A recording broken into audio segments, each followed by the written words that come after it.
Welcome back to Nightly Nonsense, where we attempt to make some sense out of the nonsense that's all around us. If you had been here 5 seconds earlier, you would have heard us making a lot of nonsense. A lot of it. And then trying to get some sense out of it. Hey, I'm here with my good friend Jason. Would you know him from Hope Collides? If you have not checked out this show, you need to check it out because there's some tear-jerking stories that Jason is sharing with us. Really going to get you thinking, going to get you motivated, hopefully, to have some stories of your own. Now, that's not why he's on our show. Nightly Nonsense, we've been talking about waiting. We've been talking about people in the Bible who have waited. God promised them something, and then they had to wait. And they had to wait, and then they had to wait some more, right? And there are a ton of them, right? Moses waited a whole long time. Abraham waited, and Jacob waited. Isaac waited, and the list goes on and on and on of people who were in the Hall of Fame, but had to wait. So, Jason, I got some questions for you. You are here. You are a poor victim. You had no idea what we were going to talk about because you aren't watching Nightly Nonsense. But if you were, then you would know. But it's okay. The first one just came out, so it's okay. Okay. I'll Right? go back and watch it. No, it's too late now. We're going to do it. Are you ready? I'll still watch it later. All right, here we go. Waiting. Are you a fan or not a fan of waiting? I'm generally not a fan of waiting. Not a fan of waiting. Why is that? Yeah, I have never really thought about it. I get Questions anxious. that come out of Nightly It Nonsense. depends on what I'm waiting for. Oh, that's a fantastically perfect answer. You couldn't have done it better if you'd known what we were talking about. It depends on what you're waiting for. What do you mean?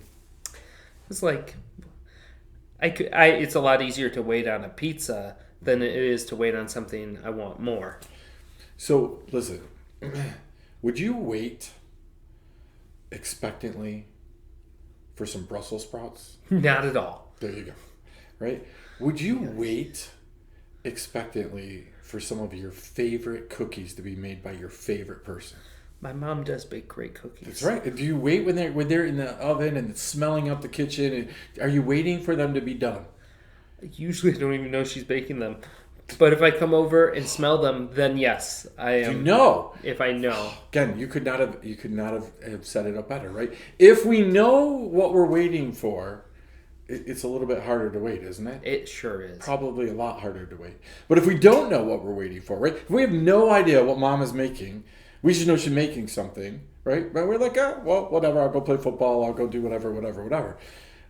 But the second that we smell something, we see something, we hear something, all of a sudden it becomes much harder to wait, doesn't it? A lot harder. Yeah. So you are a fantastic youth person, right? I hope so. You are. What are you seeing within youth? Is it easier for them to wait or harder for them to wait than maybe you or other adults? It's a lot. Well, it depends on the student, but usually it's a lot harder for them to wait than it is for the adults to wait. Yeah, I've noticed that in this wonderful text world, it's hard to wait. Right? We text, and I expect that somebody's going to respond to me because they're sitting there waiting with their phone, looking at it, waiting for my name to pop up. I am. You thank you. That is very kind of you, right? But we're waiting, like where it used to be, like in my world, my old age. I tell people all the time, like we literally had to send a letter out, wait 3 days for it to get to wherever, The minimum. hope that the person responded that day, put it in an envelope, and send it back, and wait another 3 days to get the minimum time to get a letter from somebody was 6-7 days, and sometimes it was a week and a half. I can remember going to camp, which you and I are big fans of, right? And meeting people, writing them a letter on the way home from camp, right? Putting it in the mailbox because stamps were like 12 cents back then or something like that, right? And then waiting for a response, right? And then the day the letter comes, you get it, and you're just opening it, and you're just waiting. What are they going to say? How are they going to, what's going to happen, right? It's hard to wait 5 minutes, 5 days, right? But it's super hard when you're waiting what seems to be a lifetime, right? So talk to me a little bit about things maybe that you've been waiting for quite a while. Still waiting for, or things I had waited for a while? Either or. I know that I went, after traveling, realizing early on when I was traveling that I wanted to work with teens and I wanted to be full-time in youth ministry. That was 2008. And it was 2000, it was the end of 2018, almost to the day 10 years later when I finally got that position. And that seemed to take forever. I worked a lot of part-time jobs and some full-time jobs with part-time youth ministry jobs on the side to get the experience to hopefully get to where I am now. So let me get this straight. You got a taste of what you wanted, but you never got to have the whole thing. Exactly. Until 10 years later. Yeah, it took 10 years, which seemed like an eternity. I felt like, what am I doing with my life? How am I really serving if I can't be more involved? Did you ever doubt your promise? Did you ever doubt that you would be in full-time ministry? Not so much as I doubted myself and my abilities, because I had applied to several jobs and I didn't get it, and it made me doubt myself more than anything. So sometimes God gives us promises, right? And we're to believe them, and we're actually moving towards them, and we're trying. But the real struggle in waiting comes from ourselves, right? It does. It comes from the fact that we just don't believe in the promise. So then every little thing that happens can end up frustrating the process. Oh, it can be very frustrating. What are some of the things that maybe you're waiting for even right now? This is going to sound, for anyone who knows me, I want to get back to Honduras. Even if it's just for a week or two. I want to get back to Honduras. I love it. I want to get there. That's something I'm definitely waiting for. So in the waiting, what do we do? So we have a lot of listeners, a lot of people who are going to watch this, and they'll be like, "Yep, sign me up. I'm waiting," right? But how do we wait well? Really pray. That has to be number one, and spend time in Scripture, because when you keep your focus on God, the waiting becomes easier. Also, maybe focus on, remember that He has you where you are for a reason, and take where you are and focus on that, because He has you around certain people for a reason, and those are the people you're supposed to be with. Those are the people you're supposed to minister to, but also, in many cases, receive ministering from. That there's a reason you are where you are, and reading Scripture and being in fellowship helps with that. So how, in your waiting the 10 years for ministry, right?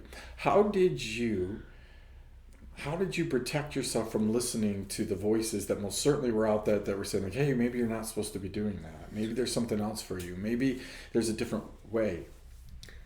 Well, I didn't do it well at all. I let them get in my head, and I got in my own head, to be honest with you, because I didn't get much from outside forces tell me that maybe this isn't for you. A tiny bit, but not much. Most of it came from within, where I'm not there yet. They didn't give me the job. Am I not cut out for this? And then it just spiraled to, I'd be terrible at that.